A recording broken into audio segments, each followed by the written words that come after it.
ایک ہی پھیرا ہے، دوسرا پھیرا نہیں۔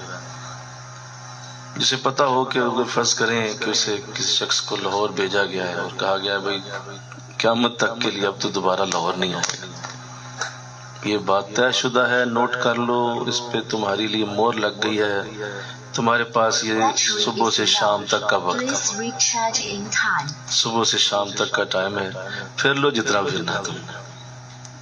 مجھے بتاؤ نا وہ کیا کرے گا؟ وہ تو ایک سیکنڈ ضائع نہیں کرے یار، شام تک بس، قیامت تک کے بعد لاہور نہیں تمہیں ملنا، بس آج ہے، آج کے دن تک ہے، مل کر لو۔ تو وہ کوئی بے وقوف ہی ہوگا کسی کونے میں بیٹھ کے وقت ضائع کرے، وہ کہے گا میں زیادہ سے زیادہ دیکھ جاؤں۔ تو ایسے ہی اللہ نے مجھے اور آپ کو یہی کہا ہوا ہے کہ اس دنیا میں تمہارا صرف ایک بار ہم نے پھیرا رکھا ہے، دوسرا نہیں۔ اور ایک صوفی میں اور ایک عام شخص میں یہی فرق ہوتا ہے کہ وہ ڈھونڈتا ہے ایسے بامقصد کام جو وقت کے اندر وہ کر لے تاکہ اس کی زندگی ہمیشہ کے لیے محفوظ ہو جائے، اور وہ اسی کے اوپر رہتا ہے کہ بس میرا وقت جو ہے وہ کسی اچھی جگہ پہ گزر جائے۔ گزر تو یہ جانا ہی ہے، بولیے، گزر تو یہ جانا ہی ہے، آپ اسے روک نہیں سکیں گے، کبھی نہیں روک سکیں گے۔ یہ وقت کا پہیہ نہ رکتا ہے نہ رکے گا، نہ کبھی اسے کوئی روک پایا ہے، یہ ہمیشہ چلتا رہتا ہے۔ سمجھدار وہ شخص ہے جو ان وقت کے لمحات کو اپنے آخرت کے لیے ذخیرہ کر لیتا ہے، اور اس کو یہ علم ہے کہ یہ آخرت کا مجھے موقع ملا ہے۔ دیکھیں دو قسم کے لوگ ہوتے ہیں، میں اس پہ آتا ہوں ابھی، حضور سیدنا اعلیٰ حضرت کی زندگی۔ دو قسم کے لوگ ہوتے ہیں، ایک وہ ہوتے ہیں جو دنیا میں جب آتے ہیں تو وہ دنیا کو اس طرح سے گزار جاتے ہیں، اس طرح سے ان راتوں دنوں کو گزار جاتے ہیں کہ اپنی آخرت برباد کر بیٹھتے ہیں۔ دوسرے وہ ہوتے ہیں کہ وہ اپنی آخرت کے لیے دنیا کو استعمال کر جاتے ہیں۔ وہ سمجھدار ہوتے ہیں، وہ کہتے ہیں کہ یہ اصل میں ہمیں اس لیے دی گئی ہے کہ میں اسے استعمال کروں دنیا کو آخرت کے لیے۔ بولیے میں نے کیا کہا؟ ہاں جی، دنیا کو میں استعمال کروں، وہ اسے ایک ٹول کے طور پہ لیتا ہے۔ دنیا کے دن اور رات کو وہ ایک ہتھیار سمجھ کے کہ کل حشر کے دن مجھے پچھتاوا نہ ہو، ابھی میرے پاس یہ وقت ہے تو میں آخرت اپنی بنا جاؤں، وہ دنیا کو استعمال کرتا ہے۔ جو دوسرا ہے وہ دنیا کے ہاتھوں استعمال ہو جاتا ہے۔ نہیں سمجھے بات؟ بولیے، وہ دنیا کے ہاتھوں استعمال ہو جاتا ہے، اور یہ جو ہے صوفی اللہ والے، یہ دنیا کو استعمال کر جاتے ہیں۔ سمجھ آئی بات؟ یہ استعمال کر کے دنیا کو تو اپنا کام نکلوا لیتے ہیں، اور دوسرا جاہل بے وقوف جو ہے لگا رہتا ہے، اپنا وقت ضائع کرتا ہے۔ تو ایسے آپ کو گلی گلی ملیں گے، ہر چوک میں ملیں گے، ہر علاقے میں ملیں گے، ہر محلے میں ایسے لوگ آپ کو ہر جگہ نظر آئیں گے جو زندگی کی رونقوں میں اتنے گم ہیں کہ دنیا انہیں استعمال کر کے تو جہنم کا ایندھن بناتی چلی جا رہی ہے۔ اور آپ کو ایسے بھی ملیں گے جو اتنے سمجھدار، اس قدر تیز ترار، چالاک، ہوشیار، اور اتنے وہ اعلیٰ ذہن، اس قدر ان کی سوچ میں تازگی، ان کی شعور کے اندر اتنا بانک پن ہوگا کہ وہ کہیں گے تو مجھے دھوکہ نہیں دے سکتی، اے دنیا تو مجھے دھوکہ نہیں دے سکتی، تجھے میں استعمال کروں گا اپنی آخرت کے، لہذا وہ ایسے کرتے ہیں۔ تو اللہ کرے یہ بات سمجھ آئے انشاءاللہ، اور اسی طرح زندگی کے انداز رہیں کہ ہم دنیا کو اپنے یوم آخرت کے لیے استعمال کریں۔ اس لیے آقا علیہ السلام نے فرمایا دنیا مزرعۃ الآخرہ، دنیا آخرت کی کھیتی ہے، یہاں سے جو تم بو لوگے وہی کاٹ لوگے. تو اللہ ہمیں ایسا بنائے انشاءاللہ جن کا ہم ذکر کرنے لگے ہیں، جن کی ہم بات کرنے لگے، یہ یکتائے روزگار شخصیت ہے. مل کے کہو سبحان اللہ. ایک ایسی اعلیٰ شخصیت کہ جس نے اپنے دینی اور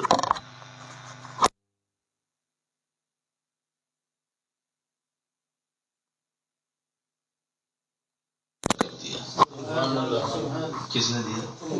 امت نے دی. کسی آپ نے خود سے اس کو نہیں بنایا. بولیے یہ آپ کو یہ لقب امت نے دیا ہوا.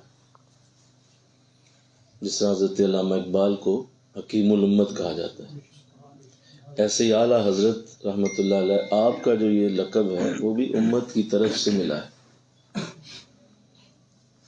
اس بات کو ذہن نشین کرنا ہے کہ آقا اسلام نے ارشاد فرمایا میری امت کبھی بھی گمراہی پہ متفق نہیں ہوگی. میری امت کا اجماع گمراہی پہ نہیں ہو سکتا. یعنی اگر میری امت کسی جگہ جمع ہو گئی ہے، متفق ہو گئی ہے، تو ضرور وہ کوئی صحیح راستہ ہے. ورنہ میری امت کے اندر ایسا کرم اللہ نے فضل کیا ہوا ہے کہ یہ کبھی بھی گمراہی پہ متفق بولیے نہیں ہو سکتے. جب امت کسی کو لقب دیتی ہے تو وہ بالکل درست دیتی ہے، بالکل سچا لقب ہوتا ہے. جس طرح آقا دو جہاں صلی اللہ علیہ وسلم نے حضرت امیر حمزہ رضی اللہ تعالیٰ عنہ کو سید الشہداء فرمایا، اور آپ نے جو شہداء کا سید، شہیدوں کا امام، شہیدوں کی سرداری ہے، وہ حضرت امیر حمزہ رضی اللہ تعالیٰ عنہ کو عطا فرمائی ہے. لیکن امت نے مل کر سید الشہداء حضرت امام حسین رضی اللہ تعالیٰ عنہ کو فرمایا، اور ساری امت نے آپ کو کہا کہ آپ سید الشہداء. تو اس کا مطلب یہ بھی درست ہے جو حضور نے فرمایا، بلکہ یہی درست ہے، اور جو امت نے فرمایا وہ بھی درست ہے. تو ایسے ہی آپ کا جو نام نامی اسم گرامی ہے وہ احمد رضا ہے، جو آپ کے دادا جان نے، جو وقت کے بڑے کامل ولی قطب الارشاد کے درجے پہ فائز تھے، انہوں نے آپ کا نام نامی رکھا احمد رضا. لیکن آپ کو امت نے کہا اعلیٰ حضرت. 1856 میں آپ کی پیدائش ہوئی اور 1921 میں وصال ہوا. اور یہ وہ وقت تھا جب بہت بڑا فتنہ مسلمانوں کے اندر پیدا ہوا، جسے آقا دو جہاں کی عشق اور محبت اور حضور علیہ السلام کا درجہ اور مقام لوگوں کی نظروں سے کم کرنا اور لوگوں کو حضور کے در سے بھٹکانا جس فتنے کا مقصد تھا. اور آپ نے اپنی ساری زندگی اسی بات پہ لگا دی کہ میں حضور کا درجہ اور مقام دوبارہ امت میں وہی لے آؤں جو حضور کا اصل مقام موجود ہے. اور آپ نے اس کے لیے پھر بڑی محنت فرمائی. یوں تو اگر آپ کی سیرت کو لی جائے تو بہت سارے پہلو ہیں. آپ تقریباً 4000 کتابوں کے مصنف ہیں. 70 سے زیادہ علوم پہ اللہ نے آپ کو یکتا بنایا، اور وقت کے سارے علوم کو بڑی اچھی طرح جانتے تھے، یہاں تک کہ میتھمیٹکس، فزکس، کیمیا گری، بایولوجی، فلکیات، علم الکلام، علم الآداب، علم الشمار.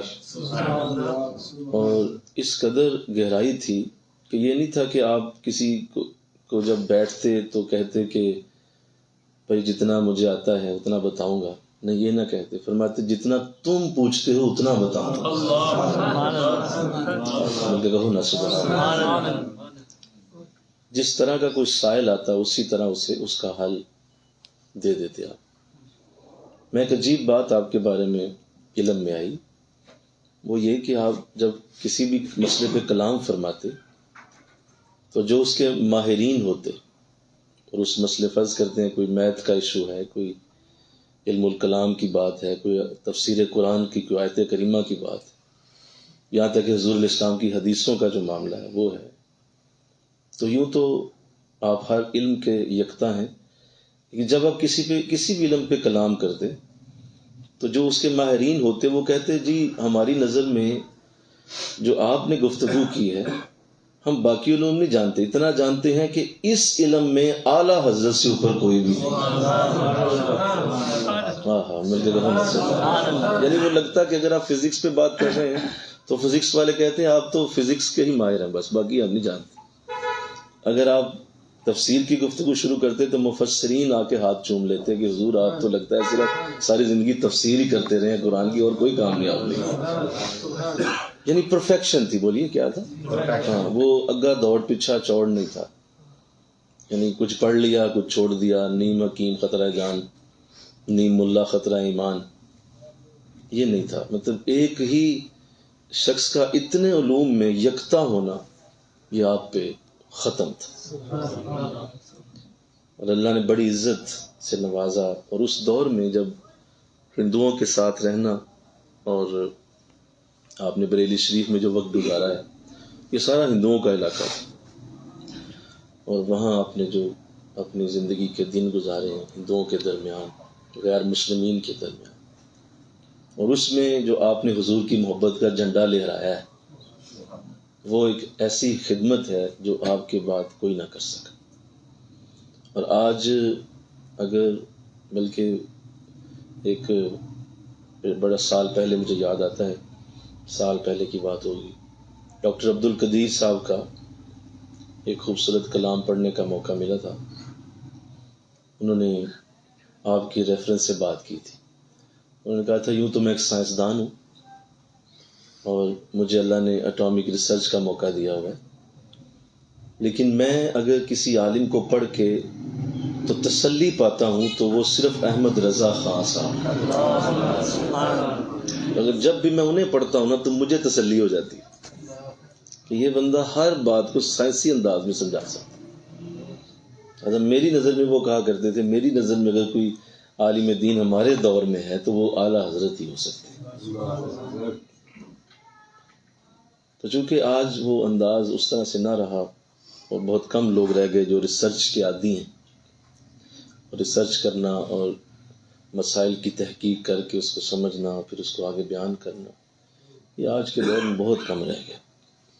چند تقریریں رٹی ہیں، چند لفظ یاد کیے ہیں، اور بس انہی کو دہرا کے لوگوں کے کان جو ہے پک کے تو لٹک گئے ہیں کہ کسی طریقے کوئی حضرت کوئی اور بات بھی سنا دیں ہم، لیکن بس ہے ہی نہیں کوئی ایسی بات۔ ریسرچ کرنے کا انداز ہی مسلم امہ سے ختم ہو گیا۔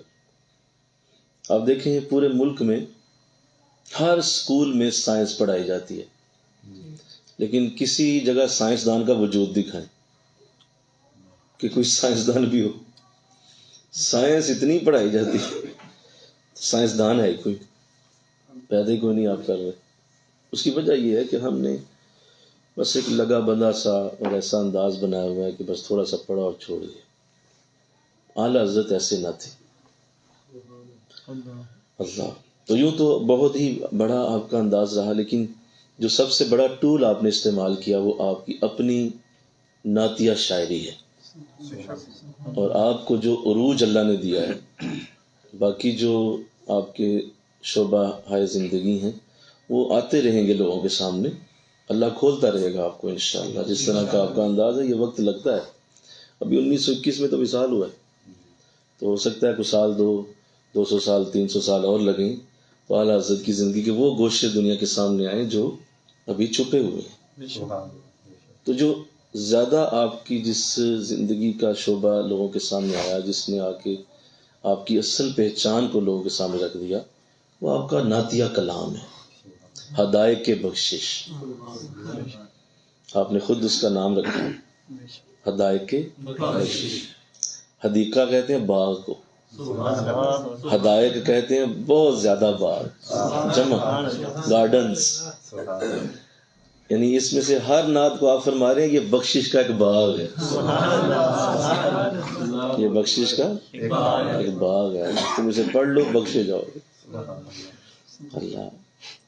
تو کلام مقدس بہت خوبصورت ہے، اور ایک ایک شعر سے حضور کی محبت کی خوشبو اور آپ کی عشق کا رس چھلکتا ہے۔ کوئی شعر ایسا نہیں ہے جس کو کوئی صاحب ذوق پڑھے، صاحب ذوق سنے اور اس کے دل میں حضور کی محبت کا چراغ نہ جلے، یہ نہیں ہو سکتا۔ بچپن سے سنتے آئے، مجھے میری والدہ سے تین یا 4 سال کا تھا میں، ہاں بالکل، جب میں اسکول جانے والا ہوا 5 سال میں اسکول میں مجھے داخل کروایا والد صاحب، میں اس وقت سے اعلیٰ حضرت کا کلام سن رہا ہوں، تو مجھے کم و بیش سنتے ہوئے سے 40 سال ہو گئے۔ یعنی اعلیٰ حضرت کا کلام اس وقت سنا جب ابھی پہلی جو بندے کے ذہنوں میں گانوں کے یا الفاظ یا اس طرح کی کوئی باتیں ہوتی، اس وقت آپ کا کلام میں نے سنا تھا۔ میری والدہ پڑھا کرتی تھی، ان کی مہک نے دل کے غنچے کھلا دیے، جس راہ چل دیے ہیں کوچے بسا دیے۔ مجھے سمجھ کوئی نہیں آتی تھی کوچے کیا ہوتا ہے اور غنچے کیا ہوتا ہے، کوئی پتہ نہیں تھا، لیکن مزہ بڑا آتا تھا یار، مزہ بڑا۔ انہیں کو بتاتا بھی نہیں تھا کہ اس کا معنی کیا ہے، اس کے پیچھے کیا ہے۔ اللہ کیا جہنم اب بھی نہ سرد ہوگا، رو رو کے مصطفیٰ نے دریا بہا دی، اس کا پتہ چلتا تھا کہ یہ کوئی سمجھ آ رہی ہے کہ دریا بہانے سے وہ جہنم جو ہے وہ بجھ گیا ہے۔ تو یہ سمجھ نہیں آتی دریا کیا بہائے، کس طرح بہائے ہوں گے۔ ذہن چھوٹا تھا، بچپنا تھا، بڑا سوچتا تھا۔ خاص طور پہ اس نعت کا ایک شعر جو ہے جو مجھے بڑا یاد آتا ہے، وہ ہمیشہ میری ذہن کی وہ سطح پہ رہتا تھا۔ بچپن میں وہ بہت مجھے تنگ بھی کرتا تھا کیونکہ مجھے سمجھ کوئی نہیں تھی اس کی، لیکن وہ مزہ بڑا دیتا تھا۔ ان پہ نثار کوئی کیسے ہی رنج میں ہو، جب یاد آ گئے ہیں سب غم بلا دیے۔ کوئی کتنا بڑا رنج میں ہے نا، اگر صحیح حضور کو یاد کر لے اسی وقت رنج بھول جاتے ہیں، سارے غم بھول جائے گا۔ تو بس سمجھ نہیں آتی تھی کہ یہ کیا ہے، کس طرح پڑھتے ہیں۔ خیر، تو آج میرا ذہن تھا کہ آپ کی نعتیہ شاعری میں سے کچھ کلام جو ہمارے ساتھی اکثر پڑھتے رہتے ہیں، سنتے رہتے ہیں، تو جو مجھے لگتا تھا کہ میں بچپن میں اس تکلیف میں رہا، میں چاہتا ہوں آپ نہ رہیں، آپ وہ سمجھ لیں ذرا، تاکہ آپ جب اسے سنیں اور بارہا بار آپ نے سننا ہے، انشاءاللہ اللہ وصال تک ہمیں اعلیٰ حضرت کی شاعری سناتا ہے۔ آمین۔ اللہ ہمیں وصال تک آپ کے، اور ہمارے جنازوں پہ بھی آپ کا کلام پڑھا، ہمیں اللہ اسی طرح رکھے، اور ہم جب ہم اللہ کی بارگاہ میں حاضر ہو رہے ہو تو اعلیٰ حضرت کا کلام کو پڑھ رہا ہوں، اور کہا جائے کہ جی یہ وصیت ہے ہماری کہ ہمارے کلوں پہ دسوں پہ بھی اعلیٰ حضرت کو ہی پڑھا جائے۔ تو یوں تو سارے ہی کلام بڑے اعلیٰ ہیں، لیکن چونکہ کچھ ہمارے ساتھی بہت زیادہ کچھ کلام پڑھتے ہیں، تو میں چاہ رہا تھا کہ ایک تو حاجی آؤ شہنشاہ کا روزہ دیکھو، مل کے کہو سبحان اللہ۔ اس میں یہ ایک کلام نہیں ہے جی، یہ والا کلام جو میں ابھی پڑھا آپ کے سامنے سے ایک جملہ، حاجی آؤ شہنشاہ کا روزہ دیکھو، یہ کلام نہیں ہے، یا یہ ایک شاعری میں نہیں کہہ سکتا، یہ اصل میں انسٹرکشنز ہیں، یہ ہدایات ہیں جو مدینہ جانے والے کو کی جا رہی ہیں۔ یہ ساری ہدایات ہیں یا اپنے انسٹرکشنز دی ہوئی ہیں کہ اگر تم مدینہ جا رہے ہو ذرا میرے اس کلام کو پڑھ کے جاؤ، اور مدینے کے مسافر ہو تو تمہیں چاہیے کہ میرا یہ کلام پڑھ لو، تاکہ تم جب وہاں پہنچو تو تمہیں اندازہ ہو کہ تم کہاں آ گئے۔ کیونکہ ہمارے ہاں ایسا نہیں ہے اور ٹریننگ بھی نہیں ہے، ورنہ تو جس طرح کا یہ کلام ہے یہ فرض ہونا چاہیے ہر مدینے کے مسافر پہ، یہ آفیشیلی فرض ہونا چاہیے کہ عمرے کا جب ویزا لگے تو نیچے لکھا جائے اعلیٰ حضرت کا یہ کلام پڑھنا شرط ہے، اور اس کو سمجھنا بولیے شرط ہے، تب مدینہ آؤ۔ کیونکہ ظاہر ایسا ہو نہیں سکتا، یہ تو میں نے ویسے آئیڈیل سی بات کر دی ہے، لیکن ہونا چاہیے۔ کیوں جی بولیے؟ ہونا چاہیے. اب اتنا بڑا آپ منصب لینے جا رہے ہیں, آپ حضور کی بارگاہ میں حاضر ہونے جا رہے ہیں, تو کم از کم آپ کو ٹریننگ ہونی چاہیے کہ آپ وہاں لے کے کیا جائیں گے, کیسے بولیں گے, کیا بات کریں گے, کس طرح پہنچیں گے. تو آئیے میں شروع کرتا ہوں اس سے پہلے کہ مزید گفتگو کسی اور طرف نکل جائے. ایک تو پہلا شعر جو آپ نے یہ کہا, اس میں آپ نے حاجیوں کو مخاطب کیا ہے,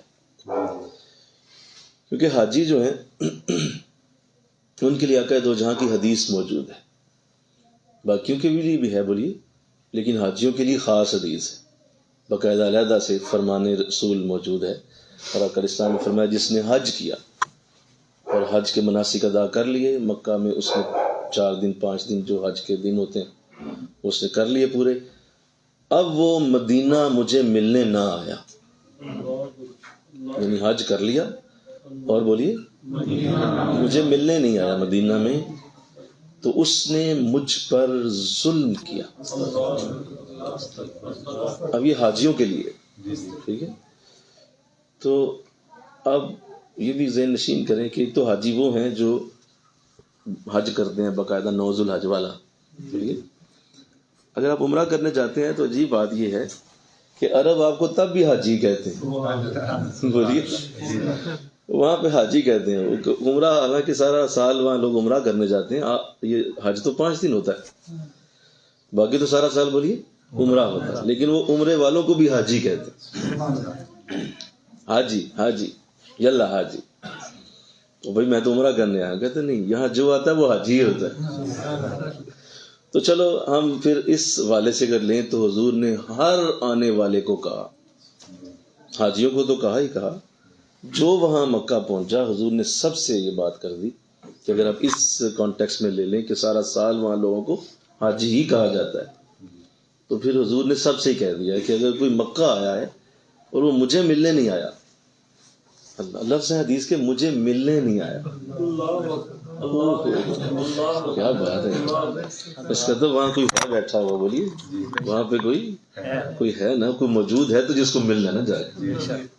مجھے ملنے نہیں آیا, اس نے مجھ پہ ظلم کیا. تو ایک تو حاجیوں کا چونکہ یہ معاملہ تھا اور ہر سال حج ہونا ہے, تو اس لیے آپ نے حاجیوں کا لفظ استعمال کر لیا.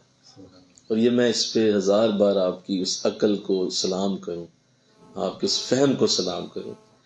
اگر آپ اسے عام انداز میں لکھ دیتے تو پھر عام لوگ اسے انداز لیتے, لیکن چونکہ حج ہر سال ہونا ہے, اسپیشل ہونا ہے, تو اب ہر حاجی نے ہر سال اس کلام کے ساتھ جب اسے پڑھنا ہے تو اسے لگنا ہے کہ یہ مجھے ہی کہا جا رہا ہے. ہر سال جب حج جائے گا یہ کلام تازہ ہو جائے گا.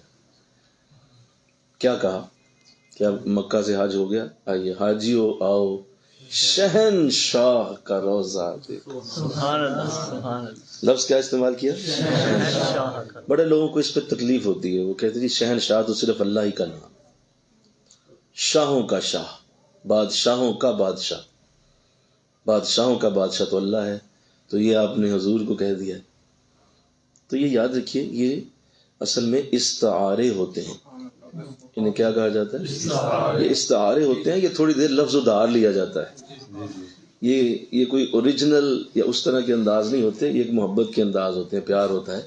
تو اس میں پھر استعارہ, اردو جو لوگ جانتے ہیں وہ استعارہ استعمال کر کے تو اپنی اس عشق کی بڑھاس نکال لیتے ہیں, کام بھی کر لیتے ہیں اور لفظ بھی وہی رہتا ہے جو اس کا اصل معنی ہوتا ہے. تو یہ استعارہ ہے, شہنشاہ, بادشاہوں کا بادشاہ. لیکن اگر آپ تھوڑا سا اگر حضور کی سیرت کو غور سے دیکھیں, پڑھیں, تو اس میں کوئی شک ہے کہ آپ بادشاہوں کے بادشاہ نہیں تھے؟ کوئی شک نہیں ہے, حضور بادشاہوں کے بادشاہ ہیں. ہر بادشاہ آپ ہی کا کلمہ پڑھتا ہے, بولیے جتنے دنیا میں بادشاہ آئے ہیں جو مسلم ہیں تو ان کا کلمہ ان کا کون سا ہے, بولیے حضور کا کلمہ ہے. تو بادشاہ تو وہ انہیں کو مانتے, تو پھر آپ بادشاہوں کے بادشاہ ہوئے, اس میں کوئی شک نہیں. اور پھر دیکھیے جو اصل بادشاہ پتہ کسے کہتے ہیں, یہ جو ہم دنیا کے بادشاہوں کو بادشاہ سمجھتے ہیں نا, یہ بادشاہ نہیں ہوتے, یہ تو وقتی لوگ ہوتے ہیں نا. 4 سال 5 سال حکومت کی, اس کے بعد کوئی نہ کوئی ایسا حلہ آیا, کوئی سیلاب آیا, کوئی معاملہ بنا اور حکومت گئی, تو کیا وہ بادشاہ سلامت اب وہ بادشاہ نہیں رہے؟ نہیں, بادشاہ وہ ہوتے ہیں, سنیے, جو دنیا میں ایسے لوگ اللہ پیدا کرے جنہیں دنیا میں بلند رتبہ دے اور وہ رتبہ کبھی ان سے چھینا نہ جائے. وہ بادشاہ ہوتا ہے, کبھی وہ رتبہ ان سے واپس نہ ہو, کسی حالت میں بھی نہ ہو. اگر وہ واپس ہو گیا تو وہ کالا بادشاہ, بولو نا بھائی, نہیں سمجھے؟ بادشاہ تو وہ ہوتا ہے جس کے پاس ہمیشہ رہے, اور اصل بادشاہ نبی اور رسول ہوتے ہیں جن سے وہ رتبہ کبھی واپس نہیں لیا جائے. تو یہاں شہنشاہ سے مراد, جو آپ کا دل خوش ہو جائے گا, یہاں شہنشاہ سے مراد آپ حضور کو سید المرسلین کہہ رہے ہیں کہ آپ ان کے بھی سید ہیں. نعرہ تکبیر, نعرہ رسالت, عظمت و شان مصطفیٰ. کیونکہ نبی اپنے دور میں سب سے بیسٹ انسان ہوتا ہے, اپنے دور کے اندر جو بہترین انسان ہوتا ہے اللہ اسے نبی بناتا ہے, اور ان سارے بہترینوں میں بہترین آپ. تو اس لیے شہنشاہ کا اب مسئلہ حل ہو گیا, پیٹ میں درد امید ہے ختم ہو گئی. نہیں اللہ کو کہ اللہ کو کہتے ہیں شہنشاہ, تو حضور کو کہ بھائی کیا آپ کا مسئلہ ہے, بھائی بیٹھو تمہیں سمجھاتے ہیں کہ اصل شہنشاہ حضور ہی ہے, اور اللہ کی بارگاہ تو ہے سب سے بڑی, اس میں کوئی شک نہیں, اس میں کوئی دو رائے نہیں. تو یہ کہہ دیا شہنشاہ کا روضہ دیکھو. روضہ کا لفظ استعمال کیا, روضہ باغ کو کہا جاتا ہے, اور یہ بھی عربی کا ورڈ ہے, روضہ من ریاض الجنہ, یہ روضہ باغ کو کہے. اور آپ نے فرمایا کہ یہ جو مدینہ ہے یہ میرے نبی کا باغ ہے, آؤ تمہیں باغ کی سیر کرائیں.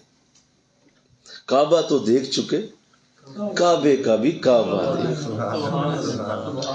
تو روضہ رسول یعنی گنبد خضرا کا تصور ذہن میں لائیں. گنبد خضرا سامنے, ذرا بڑے ذوق سے بیٹھے, مجھے وقت چاہیے آپ کا, بڑے ذوق سے بیٹھے, ذرا سستی چھانے لگے, ذرا اپنے آپ کو ہلائیں, کیونکہ یہ الفاظ بعض ہر حالت میں نہیں آتے, یہ اللہ کی رحمت ہوتی ہے. تو کعبہ تو دیکھ چکے, ظاہر کعبے کو جس نے دیکھا بڑی سعادت ہے. حضور کی اپنی حدیث موجود ہے, ارشاد فرمایا جس نے کعبے کو ایک نظر دیکھا اللہ اس کے گناہوں کو معاف فرماتا ہے, اور پہلی نظر جس نے دیکھا دعا قبول ہوتی ہے. اور اس میں بھی میں نے جب اس دفعہ حج پہ تھا تو ایک بڑے اچھے حج پہ ایک آئے تھے عالم دین, گفتگو فرما رہے تھے, انہوں نے بڑی اچھی بات سمجھا دی, پہلے ذہن میں نہیں تھی. میں نے کہا دیکھیے یہ جو لوگ کہتے ہیں, حضور کی حدیث پیش کی جاتی ہے کعبے کو پہلی نظر دیکھی جائے تو آپ کی دعا قبول ہوتی ہے. اس کے بعد آپ پھر ایزی ہو جاتے ہیں کہ اچھا اب تو میں نے پہلی نظر میری ختم ہو گئی, اب تو جب کعبہ جاؤں گا تو اب تو دوسری تیسری چوتھی پانچویں چھٹی ہوتی ہے, تو وہ تو پہلی نظر کا ثواب ہے. تو انہوں نے کہا جی نہیں یہ ایسا نہیں ہے, حضور کی حدیث اتنی چھوٹے مفہوم کی نہیں ہو سکتی, اتنا چھوٹا مفہوم حضور کی حدیث کا کیسے ہو سکتا ہے. اس کا اصل معنی یہ ہے کہ آپ جب بھی دوبارہ حرم میں آئیں گے پھر دوبارہ وہ پہلی نظر ہوگی. دوبارہ حرم میں جب بھی آئے, دوبارہ انٹری ہوئی تو پھر پہلی نظر کا ثواب ہے. پہلی نظر پڑی ہے نا حرم میں, اب میں آیا ہوں, کل بھی آیا تھا, آج کا میرا حرم کی جو حاضری ہے اس کی پہلی نظر پھر پڑی ہے کعبہ. میرا دل کیا میں جا کے نا ماتھا چوم لوں, کمال ہوگی. میں بھی یہی بیٹھ کے تھے, ایک نظر پہ گئی وہی ختم ہو گیا کام. نہیں ایسا نہیں ہے, جب بھی حاضری دیں گے وہ دوبارہ حضور کی حدیث زندہ ہو جائے گی, اور ہر بار کعبے کی پہلی نظر آپ کو قبولیت دعا کا موقع دے گی, اور جو کہیں گے اللہ کی بارگاہ سے پورا ہو جائے گا, کیونکہ آپ نے کعبے کی پہلی نظر لگائی. تو کتنا مبارک مقام ہے, بولو ذرا غور تو کرو میری بات, کتنا مبارک مقام ہے کہ ہر بار قبولیت. اور پھر یہ کہ جتنی بار بھی دیکھو ثواب, کعبے پہ نظر پڑے ثواب ہی ثواب, ثواب ہی ثواب, جتنی بار دیکھو ثواب. اس لیے کہا گیا کہ جب کوئی مکہ جائے تو دو کام کرے, صرف دو. کتنے؟ دو کام. ایک طواف کعبہ کرتا رہے اور دوسرا کعبہ کو دیکھتا رہے, کیونکہ یہ دو کام وہ پوری دنیا میں کسی جگہ نہیں کر سکتا. قرآن پڑھنا, نماز پڑھنا, وظائف پڑھنا, درود شریف پڑھنا, ہزاروں نیکیاں ہیں, کھانے کھلانا, بہت کچھ ہے وہاں, بڑی نیکی. لیکن یہ کام دنیا کے کسی اور حصے میں آپ کر سکتے ہیں, اس کا کوئی نہ کوئی ثواب آپ کو مل ہی جائے گا نا. بولو آپ قرآن وہاں پڑھیں تو کرو زیادہ ہے, بولیے وہاں ہر نیکی 1,00,000 سے ملٹیپلائی ہو جاتی ہے, ہر نیکی 1,00,000 سے ملٹیپلائی ہوتی ہے. تو ایک آیت آپ نے پڑھی تو مطلب 1,00,000 آیتیں پڑھی. ایسی 1 بار درود شریف پڑھا تو مطلب 1,00,000 درود شریف پڑھا. ایک سجدہ کیا مطلب 1,00,000 سجدہ کیا. وہ ملٹی پلائی بائی لاکھ ہے نا. تو چلو باقی زمین پہ حصے پہ کیا تو چلو ایک تو ہوا نا, ایک سجدہ ہوا, ایک درود ہوا, ایک آیت, کہیں نہ کہیں ثواب آ گیا. ٹھیک ہے, کہیں اس کا آلٹرنیٹ ہے. کعبے پہ نظر کا کوئی آلٹرنیٹ آپ کو یہ نظارہ کسی جگہ نہیں ملی. ٹی وی میں دیکھا وہ نہیں میں بات کر رہا, لائیو آنکھوں کے سامنے کعبہ, یہ صرف اسی وقت ہے جب آپ وہاں موجود. لہٰذا یہ عبادت کسی جگہ نہیں. اور دوسرا طواف آپ کہاں کریں گے بتاؤ, کس کا طواف کریں گے؟ طواف ایک ایسی عبادت ہے جو صرف کعبے کے اندر ہے. یہ 2 چیزیں ہیں کعبہ میں. اللہ توفیق دے انشاءاللہ, اللہ آپ کو لے جائے اور آپ اسی پہ رہیں. تھوڑا سا قرآن پڑھ لیں, تھوڑا سا درود شریف ادھر ہو گیا, ٹھیک ہے جی, سجدے رکوع, یہ 2 کام کریں. بھاگ بھاگ کے طواف کرتے رہیں, تھک جائیں پھر بیٹھ جائیں, پھر تھوڑا سا وقت لیں, پھر طواف شروع کر دیں.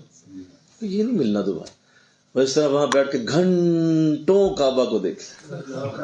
کتنے گھنٹوں, منٹوں نہیں, گھنٹوں کعبہ کو دیکھیں. فجر سے شروع کریں زور تک دیکھیں, زور سے شروع کریں عصر تک دیکھیں.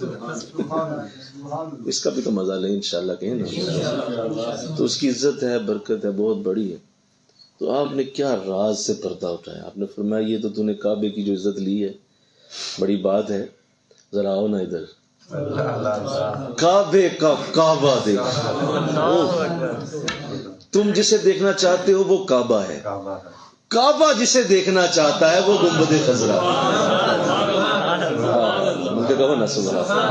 جسے کعبہ دیکھنا چاہتا ہے, یعنی کعبے کا وہی اصل میں. دیکھو نا, میں تمہیں لے کے جا رہا ہوں وہاں, جو تمہارے دل میں کعبے کے لیے عزت ہے کہ کعبہ کتنا متبرک, کتنا اعلیٰ. اور ابھی میں نے جو بتایا کعبے کی کیسا پیار پیدا ہوا دل میں, کہ کعبے کو دیکھنا, کعبے کی عزت تمہارے دل میں پیدا ہوئی کہ میں نے دیکھنا ہے کعبے کو. یہی جو رتبہ مقام ہے کعبے کے دل میں حضور کے لیے, گنبد خضرا کے لیے کعبہ یہی سوچتا ہے کہ کب مجھے دیکھنے کو ملے, میرا کعبہ یہ ہے. تو اس پہ بعض میں ساتھ ساتھ کرتا جاؤں صفائی بھی, اس پہ بھی بعض کو بڑی تکلیف شروع ہو جاتی ہے. دیکھیے جی کعبے کا کعبہ تو ہو ہی نہیں سکتا, کیسے کعبے کا کعبہ ہو. اس کے لیے 2 باتیں ہیں. ایک تو حضور کی اپنی حدیث ہے, آپ نے ارشاد فرمایا جب حشر کا دن آئے گا, قیامت آئے گی, تو کعبہ اپنی جگہ سے اٹھ جائے گا, اللہ اس پوری عمارت کو اٹھا دے گا. باقی زمین ختم ہو جائے گی نا, ظاہر تباہی بربادی جو بھی, تو اللہ مسجدوں کو اٹھائے گا, یہ آسمانوں پہ بلند ہو جائیں گی, ان کے مینار, ان کے گنبد سلامت رہیں گے, اور مسجدوں کے فرش نہیں ٹوٹیں گے, مسجدوں کے چھت بھی نہیں ٹوٹیں گے. یہ اللہ کے گھر ہیں, اللہ انہیں آسمانوں پہ اٹھائے گا. اسی طرح کعبہ کو بھی بلند کیا جائے گا, اور پھر کعبہ سفر کرے گا, اور اسے حکم ہوگا کہ آئیے میری بارگاہ میں حاضر ہو جائیں. تو وہ سفر کرے گا, تو سفر جب کرے گا اپنے پہلے قبلے کی طرف, یعنی پہلا جو ہمارا قبلہ بیت المقدس مسجد اقصی, وہ ہمارا قبلہ اول ہے, تو وہ بھی قبلہ رہا, وہ بھی ظاہر ہے اس کا مقام بھی کعبے کی طرح ہی رہا ہے نا. تو یہ دونوں کعبے ملیں گے پھر, یعنی حضور فرماتے ہیں کہ یہ جائے گا قبلہ اول کی طرف, تو درمیان میں مدینہ شریف آئے, درمیان میں مدینہ ہے, دونوں قبلوں کے درمیان. آپ دیکھنا ایک طرف وہ تھا, وہ آیت یاد ہے, اور دوسری طرف کعبہ ہے, تو سینٹر میں مدینہ ہے. ایک طرف کعبہ اول, ایک طرف کعبہ, تو یہ درمیان میں مدینہ. جب وہ مدینہ کی طرف آتے ہوئے مدینہ کے اوپر آئے گا, آقا فرماتے ہیں وہ اللہ سے اجازت لے گا, مولا تیرے نبی کا شہر آ گیا, تیرے نبی کا روضہ آ گیا. تو اگر آج میری آرزو پوری ہو جائے جو کئی لاکھوں سالوں سے تھی کہ مجھے موقع ملے میں بھی حضور کے دربار حاضری دوں, تو میرے لیے یہ مقام آ گیا ہے. ویسے تو وہاں سے آنا ممکن نہیں تھا, تو اب میرے لیے ممکن ہو گیا. تو اجازت دی جائے کہ میں حضور کی بارگاہ میں سلام پیش کروں. اللہ فرمائے گا ضرور پیش کریں. آقا فرماتے ہیں اسے اجازت دی جائے گی, اور وہ میرے روضے پہ حاضر ہوگا, کعبہ میرے روضے پہ کھڑا ہوگا. اب وہ کیا ہوگا, جیسی شکل ہوگی, جیسا انداز ہوگا, وہ ہمیں اس پہ سوچنے کی ضرورت نہیں. لیکن حضور فرما رہے ہیں کہ ہوگا. جب وہ آئے گا میرے دربار پہ, تو پھر وہ سلام پیش کرے گا, اور مجھ سے آ کے ایک بات کرے گا, مجھ سے کہے گا کہ اے اللہ کے رسول آپ پہ سلام ہو, میری آج آرزو پوری ہوئی, آپ کے دربار حاضری دی, اور بس اب آپ سے جو ایک بات کرنی ہے, اور وہ یہ ہے کہ جو تو میرے پاس آئے میں ان کے لیے کافی ہوں. جو میرے پاس پہنچ گئے، آپ کی امت کا کوئی بھی شخص میرے پاس اگر آ گیا نا تو آپ اس کی فکر چھوڑ دیں، میری طرف سے تسلی لے لیں، میں اس کے لیے خود ہی کافی ہو جاؤں گا وہاں. کیا بات ہے، بولو وفاداری کیسی ہے اس کی. جس نے آ کے مجھے ہاتھ لگا لیا، چوم لیا، نبی ویسے دیکھ ہی گیا مجھے، اور جو مجھ تک پہنچا اس کے لیے میں کافی ہوں، اور جو نہیں پہنچ سکا اس کے لیے آپ کافی. جو کبھی نہیں آ سکا آپ اس کے لیے کافی ہو جائیے گا. وہ میرا معاملہ نہیں، اتنا بڑا معاملہ میرا نہیں ہے، یہ آپ ہی کر سکتے ہیں کہ آپ اس کو بھی سنبھال لیں گے جو مجھ تک نہیں آ سکا. تو اب دیکھو، ایک تو یہ کہ وہ کعبہ اپنے کعبے پہ جہاں پہ اس کی آرزو ہے وہاں پہنچا ہے. تو کعبہ اصل میں ایک عربی کا لفظ ہے جس کا معنی ہوتا ہے دعاؤں کی جگہ، جس کا معنی ہوتا ہے پاک سرزمین، جس کا معنی ہوتا ہے تمہارا جو اصل مقصد اور مدعا ہے وہ مقام، اسے کعبہ بولتے ہیں. تو کعبہ جا رہا ہے، سفر کر رہا ہے حشر کے میدان کی طرف، اور وہاں سے وہ اللہ کی بارگاہ سے اجازت لیتا ہے اپنے کعبے کی طرف آنے کی. اللہ، ایک تو یہ حدیث. دوسرا، جو حضرت بلال رضی اللہ تعالیٰ عنہ نے آپ نے کو جب اللہ کے رسول نے کعبہ کی چھت پہ چڑھایا تو اس وقت وہ معاملہ پیش آتا ہے کہ جب آپ نے پوچھا کہ حضور اب میں رخ کدھر کروں، کیونکہ وہاں مدینہ میں تو میں جب اذان دیتا تھا تو میں اپنا رخ بولیے کعبے کی طرف، اب میں خود کعبے کے اوپر ہوں، کیا نیچے دیکھوں؟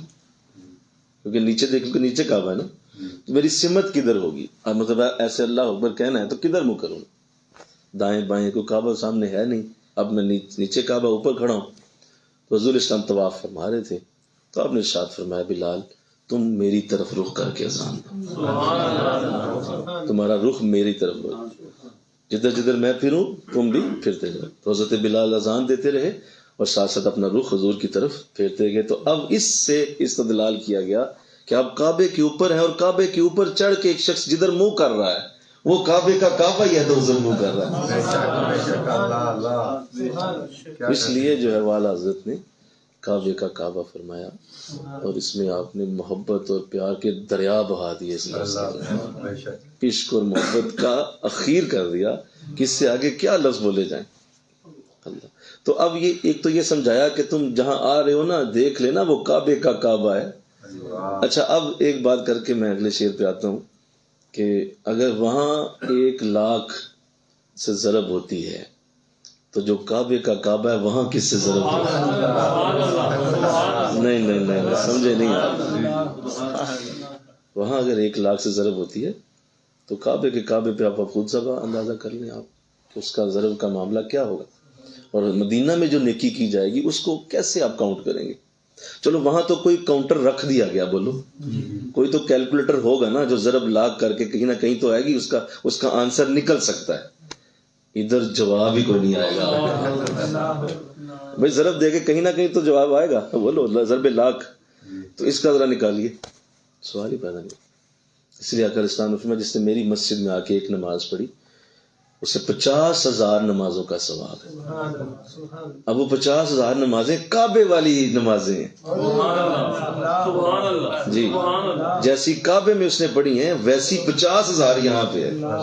ایک نماز حضور کے دربار میں 50,000 نمازوں کے برابر ہے، اور وہ بھی وہ نہیں جو عام زمین پہ پڑھی جاتی، کعبے والی 50,000 ہیں. تو اب کون سا دنیا کا بتائیے سپر کمپیوٹر لائیے جو اس کا حساب کرے.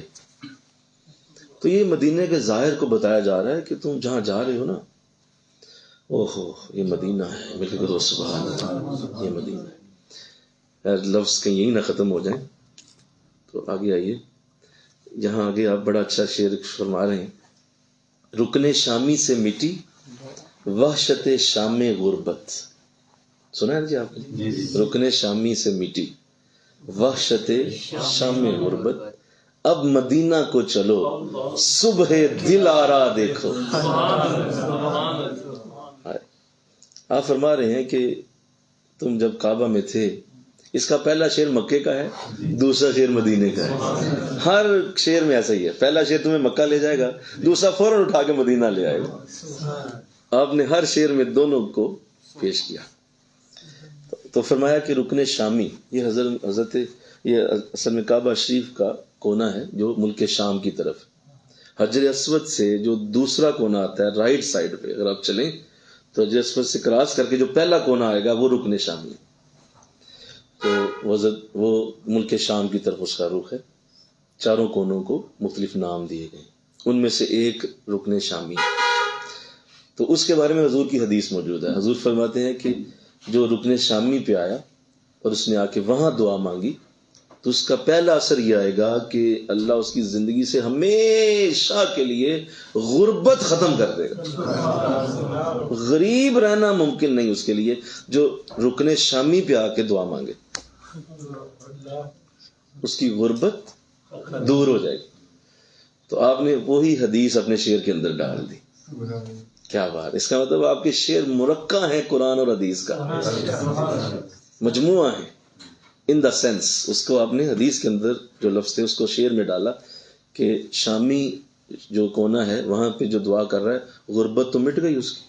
رکن شامی سے مٹی وحشت شام غربت.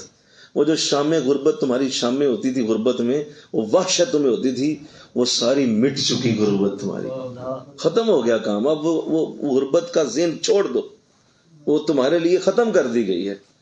اور حضور نے جب وعدہ کر لیا ہے کہ جو وہاں آ کے دعا کرے گا میں اسے بتاتا ہوں کہ اس کی غربت ختم ہو گئی. اب وہ محتاج نہیں رہے گا، اسے محتاجی نہیں آئے گی جو رکن شامی پہ کھڑا ہو کے دعا کرے. فرمایا وہ تو ہو گیا. تو آؤ نا اصل بات تمہیں بتاؤں، اب مدینہ کو چلو. کہا وہ غریب غروب ختم، وہ ساری دعائیں وہیں پہ پوری ہو گئی تیری، ٹھیک ہے، وہ چھوڑ. اب وہ مولا دولت دے دے، مال دے دے، وہ ختم ہو گیا، وہ مل گیا وہاں سے. مال و دولت وہاں سے لے لیا تو نے، یہاں آ. اب مدینہ کا چلو. صبح وہاں تھی شام غربت. ہائے ہائے، وہاں کیا تھی؟ شام غربت. کہا یہاں تیری صبح ہوگی. کون سی؟ تیرا دل خوش ہو جائے گا یہاں آ کے. جو دل کی خوشی ہے نا وہ یہاں ہے، جو دل کا خوش ہونا ہے وہ مدینہ میں. اور یہاں تیری صبح ہوگی. وہ شام غربت ختم ہوگی پیچھے سے، ختم. مل کے کہو نا سبحان اللہ. آئیے، مجھے بڑا پسند ہے یہ شعر. زیر میزاب ملے خوب کرم کے چھینٹے. زیر میزاب، میزاب کعبہ شریف کا وہ پرنالا ہے جس میں سے پانی جب بارش ہو یا اوپر سے وہ صفائی کریں تو پانی نیچے گرتا ہے اور وہ حتیم کے اندر گرتا ہے. اس کا جو رخ ہے وہ حتیم کے اندر ہے.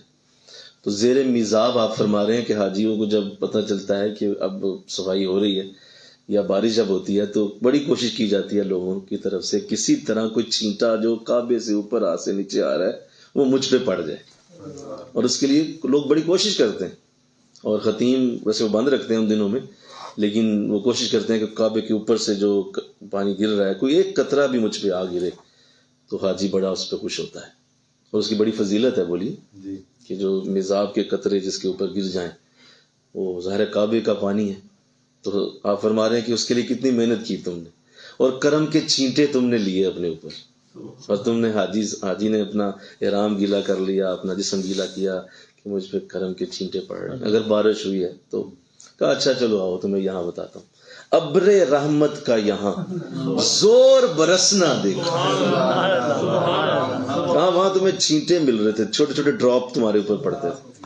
یہاں پورا بارش کا رحمت کا ایک بادل چھایا ہوا ہے اور وہ یہ بھی نہیں کہ تھوڑا تھوڑا برس رہا ہے، زور برسنا دیکھو. ابر رحمت کا یہاں زور برسنا دیکھو. یہاں پہ تو ہر وقت رحمت کی بارش ہو رہی. تو بس آ جا، رحمت کی بارش تجھے خود ہی گیلا کر دے گی، تجھے کھڑا ہونے کی بھی حاجت کوئی نہیں. اللہ انشاءاللہ کہہ دیجیے. کیا بات! یہ بھی بڑا خوبصورت ہے. مثل پروانہ پھرا کرتے تھے جس شمع کے گرد.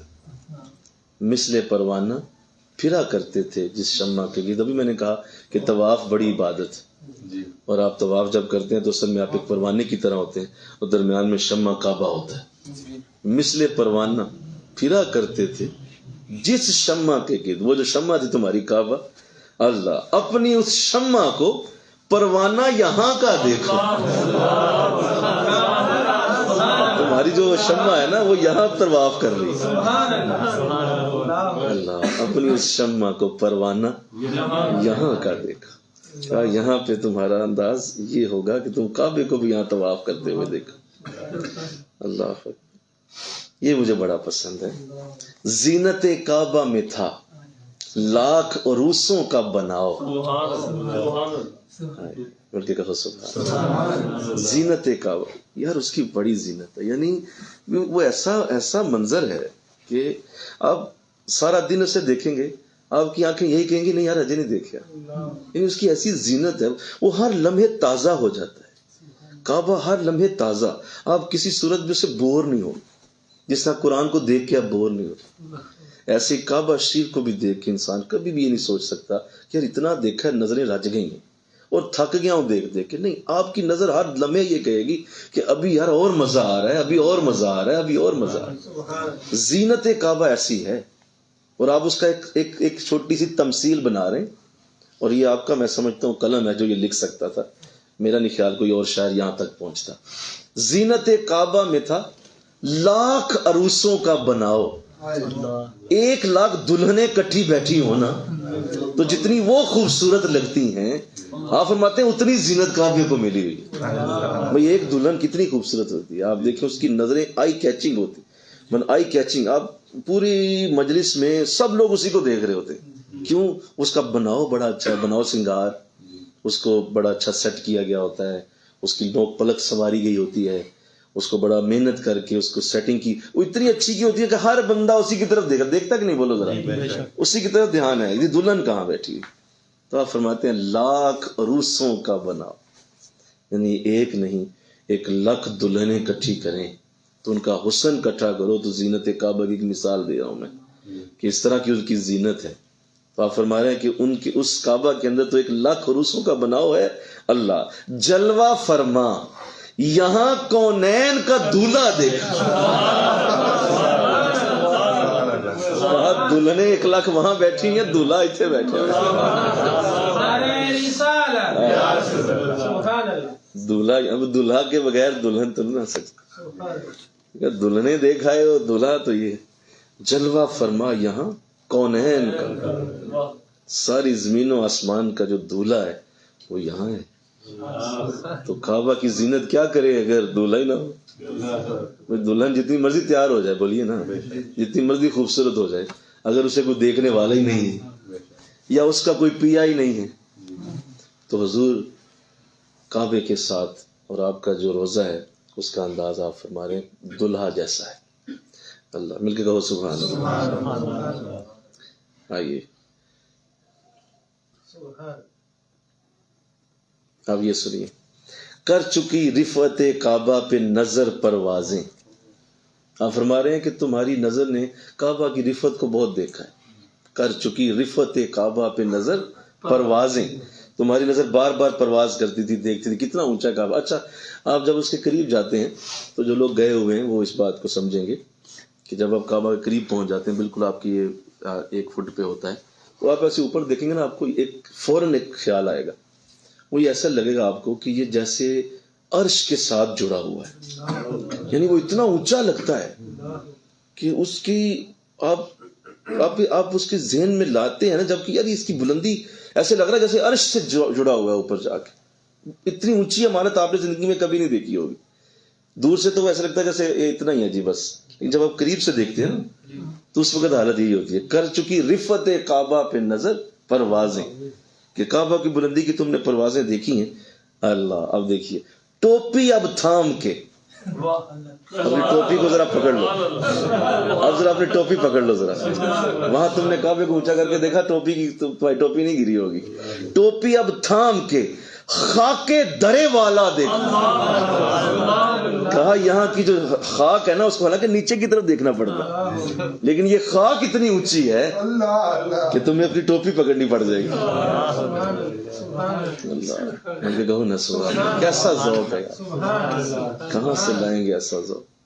کہ خاک کو اتنا اونچا کر دیا کہ تیری ٹوپی گر سکتی ہے، ٹوپی اب تھام کے خاکے درے والا.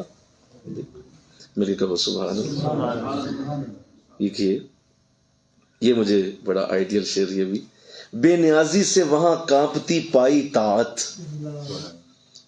دیکھیں میں اصل میں اس لیے کر رہا ہوں یہ کام، نہ آپ کی سیرت کے اور بھی رنگ ہیں. سب سے زیادہ خوشی کسی شخص کو آپ اگر دینا چاہتے ہیں نا تو آپ اس کا کلام پڑھیں. آپ اللہ کو خوشی دینا چاہتے ہیں آپ قرآن پڑھیں کیونکہ وہ اللہ کا کلام. آپ حضور کو خوشی دینا چاہتے ہیں حدیث پڑھیں کیونکہ وہ حضور کا کلام. آپ کسی اللہ والے کو خوش کرنا چاہتے ہیں اس کا کلام پڑھیں جو اس نے لکھا ہوا ہے. وہ بہت خوش ہوتا ہے کیونکہ اس نے اس کی ساری جو اس کی اصل شخصیت ہے وہ اس کے کلام کے اندر پوشیدہ ہوتی. آپ نے داتا صاحب کو جاننا ہے نا تو آپ کشف المحجوب پڑھیں. کشف المحجوب میں آپ کی شخصیت تمہیں نظر آئے گی کہ داتا صاحب ہیں کون. آپ غوث اعظم کو جاننا چاہتے ہیں، یہ 11ویں ادھر ادھر کی باتیں سن کے غوث اعظم کو نہیں جان سکتے آپ ان کی کتاب غنیۃ الطالبین پڑھیں. آپ کو اندازہ ہوگا کس پائے کے بزرگ تھے آپ.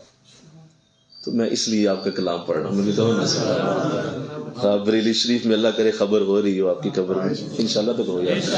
آپ کو خبر ہو رہی ہو کہ چند لوگ بیٹھے اور آپ کا کلام پڑھ رہے ہیں اور آپ یوں ہاتھ اٹھا کے کہہ رہے ہیں مولا جیسا ذوق میرا تھا ان کو بھی دے دے، جیسا شوق مجھے تھا ان کو بھی دے دے، جیسا تو نے مولا کرم مجھ پہ کیا اور حضور کی محبت ان کو بھی دے. ہو سکتا ہے آپ بھی دعا کر دیں اور ہم نکموں کے لیے. اللہ آئیے دیکھیے. بے نیازی سے وہاں کانپتی پائی طاعت. وہاں کعبہ میں مکہ میں بے نیازی سے وہاں کانپتی پائی طاعت. جتنی بھی تم نے وہاں عبادت کی ہے نا وہ عبادت لرز رہی ہے کہ اللہ بڑا ہی بے نیاز. بھائی دیکھو نا آپ کچھ بھی کر لیں اس کو حاجت ہے کسی عبادت کی؟ بولو سارے کوئی اس کو حاجت. آپ لاکھ طواف کریں وہ کہ میں نے لوڑ ہی نہیں اور واقعی اسے ضرورت نہیں ہے. آپ لاکھ کعبے کے سامنے سجدے میں وقت گزاریں وہ کہ مجھے سجدے کی ضرورت ہی نہیں. کیوں؟ وہ بے نیاز ہے نا. اللہ الصمد وہ بے نیاز ہے. تو وہاں طاعت کر کے بھی انسان ڈرا رہتا ہے. وہاں طاعت کر کے ذرا سمجھ رہے ہیں میری بات. وہاں عبادت کر کے بھی آپ ڈرتے ہیں کانپتے ہیں کہ میرا رب پتہ نہیں قبول کرے نہ کرے کیونکہ کوئی سند نہیں ہے وہاں پہ. کوئی سند نہیں ہے. بس یہ کہا کہ بھائی جو کرے گا ضرب دے دے 1,00,000 کو لیکن قبول کروں گا اس کی کوئی سند نہیں ہے وہاں. وہ اللہ کی مرضی ہے. جس کی مرضی کر لے. ہو سکتا ہے سارے حاجیوں کا حج ختم کر دے کہ جی میں نے آج اس سال کوئی حج کر کے ہی نہیں گیا. اس کی مرضی. اور جب مرضی کہہ دے نہیں سارے ہی حاجی ہو گئے تو یہ اس کی مرضی. بولو تو وہاں کانپتی پائی طاعت. وہاں تم عبادت بھی کرو گے تو ڈرے رہو گے. آؤ یہاں جوش رحمت پہ یہاں ناز گناہ کا دیکھو. یہاں گناہ گار بھی ناز کر رہا ہے کہ میں آ کہاں گیا. وہاں عبادت گزار کانپ رہا ہے. وہاں عبادت گزار رو رہا ہے کہ میں مکے میں ہوں پتہ نہیں کیا بنے گا. یہاں گناہ گار کہہ رہا ہے میری بن گئی جو بندہ میری قسمت بن گئی جو میں مدینے آ گیا. جوش رحمت پہ یہاں ناز گناہ کا دیکھ. یہاں گناہ گار جو ہے اس کی عید ہو گئی. یہ مدینہ ہے. مجھے کہو نا سبحان اللہ. آئیے یہ بھی ایک شعر جو مجھے بڑا یاد رہتا ہے. آہا ملتزم سے تو گلے لگ کے نکالے ارماں. اے حاجی تم نے ملتزم سے جا کے وہاں خوب اپنے ارمان نکالے کیونکہ ملتزم جو ہے وہ بڑی ہی بابرکت جگہ ہے. اللہ آپ کو لے جائے انشاءاللہ.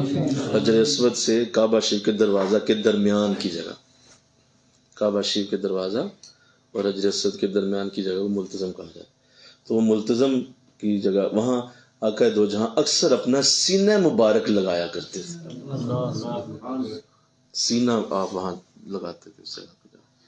تو اللہ آپ کو توفیق دے آپ بھی وہاں جا کے سینہ لگائیں وہاں. تو وہی کہہ رہے ہیں آپ ملتزم سے تو گلے لگ کے. گلے مطلب سینہ لگا کے خوب نکالے ارماں. وہاں لوگ بھی بڑا روتے ہیں. وہ جگہ ایسی آپ کی جان نکل جاتی ہے. وہ رو کے آنسو بہتے ہیں لوگ. اور وہ ملتزم کی رونق جو ہے ملتزم کا جو وہاں لوگوں کا وہاں پہ چھپٹنا وہ منظر ہے کہ اس کی کیا یادگار ہے. تو آپ فرما رہے ہیں کہ وہ جو ارماں تم نے وہاں نکالے ہیں، آؤ یہاں تو تمہیں موقع مل گیا اور تم نے جا کے وہاں اپنا سینہ لگا لیا کعبے سے، بڑی بات ہے، تو نے اللہ نے تجھے موقع دے دیا کعبے کے ساتھ جڑنا، کعبے کو چومنا، کعبے کے ملتزم کے ساتھ تمہارا وجود لگنا، کتنی بڑی بات ہے۔ کہا آؤ ذرا یہاں آؤ، ادب و شوق کا یہاں باہم الجھنا دیکھو۔ کہاں یہاں ادب اتنا ہے اور ساتھ شوق بھی ہے۔ دیکھو ادب اور شوق، شوق کہتا ہے جا مل، ادب کہتا ہے دور رہ۔ شوق کہتا ہے نہیں اور جا، ادب کہتا ہے نہیں بہت بڑی بارگاہ ہے۔ شوق کہتا ہے نہیں جا جا کے سنہری جھالی کو چوم، ادب کہتا ہے نہیں دور کھڑا ہو کے سلام کر۔ دونوں الجھتے ہیں وہ، ادب کہتا ہے آگے بڑھ، شوق کہتا ہے آگے بڑھ، ادب کہتا ہے پیچھے رہ۔ دربار بہت بڑا ہے، کسی طرح کو کاسی بے ادبی ہو گئی سارے معاملے ختم ہو جائیں گے، پیچھے رہ۔ ادب کہتا ہے، شوق کہتا ہے نہیں یار تھوڑا سا آگے جانے دے۔ باہم الجھنا دیکھ، یہاں تو حاجی آ کے تو بس الجھا ہی رہتا ہے، میں کروں کیا، آگے جاؤں پیچھے جاؤں کھڑا رہوں کیا کروں۔ اللہ تو آپ فرماتے ہیں یہاں تمہاری یہ حالت ہوگی۔ آئیے میں ایک اور شعر یہاں پہ آپ کے سامنے رکھتا ہوں اور یہ بھی مجھے بڑا پسند ہے۔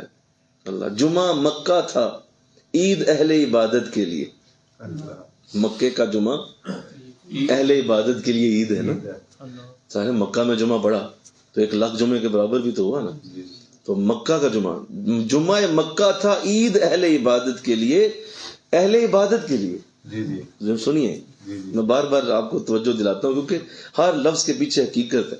اہل عبادت کے لیے جمعہ کا مکہ عید ہے، مجرموں آؤ یہاں، وہاں ہے عبادت والوں کو کہا کہ تمہاری تو عید ہو گئی ہے مکے میں، بولیے اہل عبادت کریں عیدیں وہاں پہ۔ مجرموں آؤ یہاں عید دوشنبہ دیکھو، یہاں سوموار کی عید ہوتی ہے،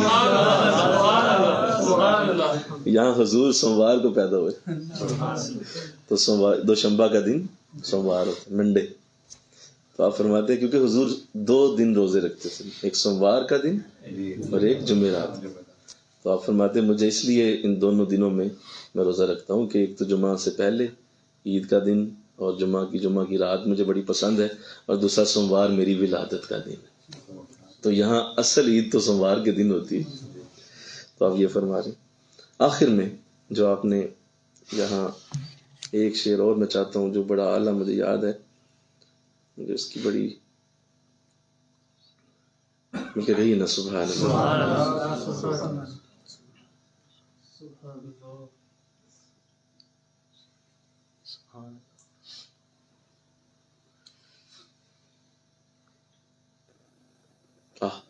خوب آنکھوں سے لگایا ہے غلاف کعبہ، خوب آنکھوں سے لگایا ہے غلاف کعبہ۔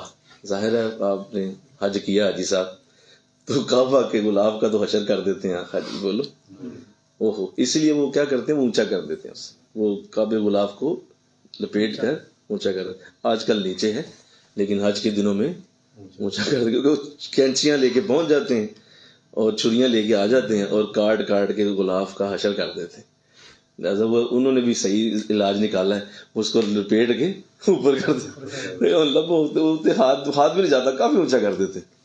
اس کا ایک فائدہ یہ ہوتا ہے کہ اوریجنل کعبہ چونے کو مل جاتا ہے، یہ بڑی سعادت ہے۔ تو آپ یہی فرما رہے ہیں کہ وہاں تم نے کعبے غلاف کو خوب چوما ہے، خوب آنکھوں سے لگایا ہے غلاف کعبہ، کسرے محبوب کے پردے کا بھی جلوہ دیکھا۔ کہاں وہاں تو کھلا تمہارے سامنے کعبہ تھا، یہاں پردے میں ہے، یہاں حکم نہیں ہے کہ پردہ کھولا جائے۔ کسرے محبوب کے پردے کا، وہ جو جالیاں ہیں نا، وہ پردہ ہے حضور کے آگے، اس کا بھی تو جلوہ آ کے دیکھو۔ اللہ۔ اور آخری شعر جب آپ نے لکھا ہے، کلام تو سارے بڑا خوبصورت ہے، آخری شعر پہ آپ نے ایک، میں سمجھتا ہوں کہ پوری ایک کتاب ہے یہ شعر، پوری ایک بک ہے 1000 صفحوں کی، جس میں آپ نے ایک لفظ کو پتہ نہیں کیسے کس طرح یہ نازل ہوا ہوگا آپ پہ۔ میں تو کبھی یہ سوچتا ہوں کہ جب آپ کبھی یہ لکھ رہے ہوں گے یہ شعر، تو کیسے نازل ہوئے تھے الفاظ آپ، اور کس نے بتا دی تھی یہ حقیقت آپ کو۔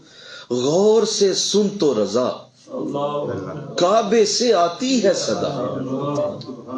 ظاہر آپ بھی کعبہ گئے ہوں گے بڑی، تو کعبہ پہنچے ہوں گے تو کعبہ کو دیکھا ہوگا، غور سے سن تو رضا کعبے سے آتی ہے صدا، یعنی آپ کعبے کی ترجمانی کر رہے ہیں.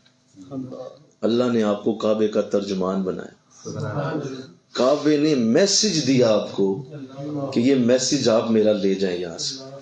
تو آپ فرما رہے ہیں غور سے سن تو رضا، کعبے سے آتی ہے صدا، مجھے آواز آ رہی ہے کعبے سے. اے رضا ذرا سن کعبہ کیا بول رہا ہے، کعبہ کیا کہہ رہا ہے.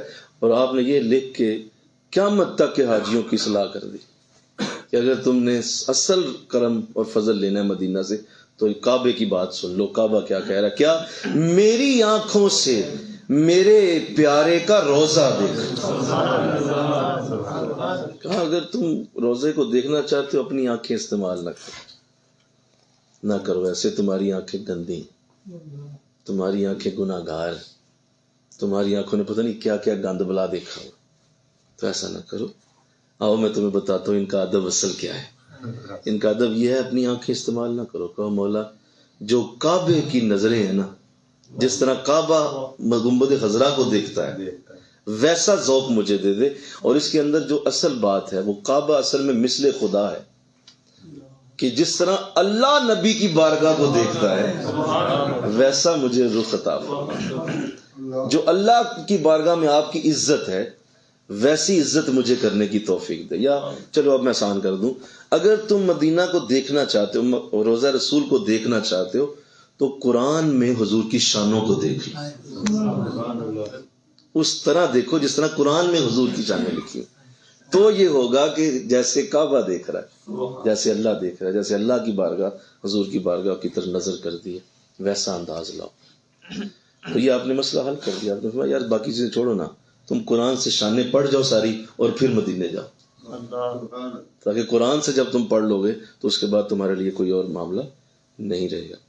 اللہ توفیق دے دینا انشاءاللہ کریں گے. آپ بور تو نہیں ہوئے؟ ٹھیک ہے. ایک اور میں چاہ رہا ہوں اگر آپ مجھے وقت دے دیں، کیونکہ وہ موقع آج بنا ہوا ہے تو بڑا اعلیٰ آپ کا وہ کلام ہے اور مجھے اس کی بھی بڑی رہتی ہے، دل چاہتا ہے کہ وہ بھی پیش کروں.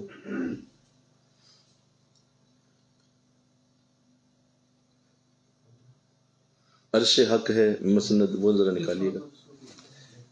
یہ بھی بڑے مشکل کلاموں میں سے ہے، میرے کہو سبحان اللہ. میں وہ پیش کرنا چاہ رہا ہوں جو مشکل کلام ہے تاکہ ان کا بھی آپ کے سامنے رکھوں. عرش حق ہے مسند رفت رسول اللہ کی. آپ فرما رہے ہیں کہ اصل میں حضور کی جو اصل مسند ہے جہاں پہ آپ بیٹھے ہوئے ہیں وہ اللہ کا عرش ہے. اصل میں آپ کا جو رتبہ اور مقام ہے جہاں پہ اللہ نے آپ کو سیٹ دی ہوئی ہے، عرش حق ہے مسند رفت رسول اللہ کی، وہ آپ وہاں پہ جلوہ فرما ہے. اور آگے فرما رہے ہیں دیکھنی ہے حشر میں عزت رسول اللہ کی. آپ فرما رہے ہیں کہ اصل میں یہاں عزتیں جو حضور کو دی گئی ہیں وہ تو ہے ہی ہیں، ہم نے عزت رسول اللہ کی حشر میں دیکھنی ہے کہ وہاں اللہ نے جو آپ کو عزتوں سے سرفراز کرنا ہے وہ کیا ہو. قبر میں لہرائیں گے تا حشر چشم نور کے. آپ فرما رہے ہیں قبر میں جب جاؤ گے تو تمہاری قبر میں تا حشر نور کے چشمے اتر آئیں گے. کیوں اتر آئیں گے؟ جلوہ فرما ہوگی جب طلعت رسول اللہ، جب حضور کی چمک وہاں آئے گی نا تو اس چمک سے نور کے چشمے بھی ساتھ ہی اتر آئیں گے. حشر تک لہرائیں گے قبر میں تا حشر چشمے نور کے، جلوہ فرما ہوگی جب طلعت رسول اللہ کی. اللہ لا و رب العرش، جس کو جو ملا ان سے ملا. آپ فرما رہے ہیں مجھے اس رب العرش کی قسم، میں قسم اٹھاتا ہوں میں اس عرش کے رب کی جس کو جو ملا ان سے ملا. بٹتی ہے کونین میں نعمت رسول اللہ کی. سارے کونین میں جو نعمتیں بٹ رہی ہیں وہ حضور کے صدقے بٹ رہی ہیں. وہ جہنم میں گیا جو ان سے مستغنی ہوا، یعنی ان سے بے پرواہ ہو گیا، کہا میں نے پرواہ ہی نہیں رسول دی، میں خود ہی نیک عمل. رسول کیا اللہ معاف فرمائے بڑے بھائی جیسا ہے. رسول کیا ہے؟ رسول کو تو دیوار کے پیچھے کا علم نہیں. استغفر اللہ. تو ایسے الفاظ بول کے مستغنی ہوا، یعنی وہ کہتا ہے مجھے پرواہ نہیں ہے، میں خود ہی اپنے اعمال سے جاؤں گا. وہ جہنم میں گیا جو ان سے مستغنی ہوا، ہے خلیل اللہ کو حاجت رسول اللہ. جو خلیل اللہ جیسا شخص ہے ابراہیم علیہ السلام، ان کی بھی حاجت آپ ہیں. آپ کو یاد ہوگا اللہ اکبر. ربنا وبعث فیہم رسولا منہم. مولا ان کو اگر میری قبول کی ہے یہ مزدوری تو میری حاجت تو پوری کر دے. کہا کیا حاجت ہے؟ رسول عطا فرما, مجھے رسول دے دے, یہ رسول اللہ مجھے دے دے. تو آپ فرما رہے ہیں کہ ہے خلیل اللہ کو حاجت رسول اللہ, اگر وہ مستغنی نہیں ہو سکتے تو کیسے مستغنی ہو سکتے؟ سورج الٹے پاؤں پلٹے, چاند اشارے سے ہو چاک. کہا سورج کو واپس بلا سکتے ہیں, چاند کو دو ٹکڑے کر سکتے ہیں. اندھے نجدی دیکھ لے قدرت رسول اللہ. تم کہتے ہو اللہ ہی قدرت والا ہے, یہاں دیکھ خود کو رسول اللہ کی بھی قدرت ہے, اور وہ بھی جب چاہیں جس طرح چاہیں کر سکتے ہیں. یہ دیکھیے, تجھ سے اور جنت سے کیا مطلب وہابی دور ہو. کھل کے بات کی ہے, کوئی لگی لپٹی نہیں رکھی. یہ بھی آپ کا انداز ہے, بولیے کھل کے. تجھ سے اور جنت سے کیا مطلب, تیرا کی مطلب ہے جنت دینار, بولیے بھائی تو کون ہے. جیسے مطلب انگلش میں بول دیتے ہیں نا کہ what the hell who are you, تو ہے کون بھائی. تجھ سے اور جنت سے کیا مطلب وہابی دور ہو, ہم رسول اللہ کے جنت رسول اللہ. ہم رسول اللہ, یار اس میں بڑا ہی پیار ہے. ہم رسول اللہ کے جنت رسول اللہ, یہ کمبینیشن دیکھیے ذرا. ہم رسول اللہ کا, یہ ہمارا حق ہے نا, ہم رسول, تو تیرا کی تعلق ہے. ہاں ہاں حد ہو گئی. ہم بھکاری وہ کریم, ان کا خدا ان سے فزوں. ہم بھکاری وہ کریم, رسول کریم ہے, اور اگر خدا کی طرف جاؤ گے ان کا خدا, تیرا نہیں ہے, چھوڑ دو. تجھے کہا کب ہے کہ تیرا خدا ہوں, اس ان کو تو کہا ہوا ہے تیرا رب, ربو کا فتردہ, تیرا رب تجھے راضی کرے گا, ان کا رب ہے وہ. تو ان کا خدا ان سے فزوں, یعنی ایک طرف تو حضور بڑے کریم ہیں, اور ادھر خدا کی طرف جائیں تو وہ ان سے بھی بڑے کریم ہیں. بھائی وہ ان کے خدا ہیں نا, تو وہ اور کریم ہیں. ایک طرف کریم, دوسری طرف بھی کریم. آئیے اللہ, اور نہ کہنا نہیں عادت رسول اللہ. کہا کیا بات ہے, کیا تیری کیا قسمت جاگی ہے. ایک طرف کریم بھی ہے, دوسری طرف خدا بھی بڑا کریم ہے, اور اوپر سے نہ کہنا بھی عادت نہیں حضور کی. جو مانگے گا مل جائے گا. نہ کہنا نہیں عادت رسول اللہ کی. اللہ سبحان اللہ. آگے سنیے. ٹوٹ جائیں گے گناہگاروں کے فوراً قید و بند, ٹوٹ جائیں گے گناہگاروں کے فوراً قید و بند, حشر میں کھل جائے گی طاقت رسول اللہ. طاقت کھلے گی, بند توڑ دیں گے آپ سارے گناہگاروں کے, جتنی ان کی وہ رسیاں اور ان کے جو زنجیریں بندی ہوں گی ہاتھوں کو, حضور انہیں توڑ دیں گے. آئیے یہ سنیے ذرا. اے رضا خود صاحب قرآن ہے مداح حضور. اے رضا خود صاحب قرآن ہے مداح حضور, تجھ سے کب ممکن ہے پھر مدحت رسول اللہ. تو کون ہوتا ہے رسول کی تعریف کرنے والا, یہاں جس کا خدا خود مداح, خدا تعریف کر رہا ہے, تو کیا تعریف کرے گا. تجھ سے کب ممکن ہے پھر مدحت رسول اللہ کی.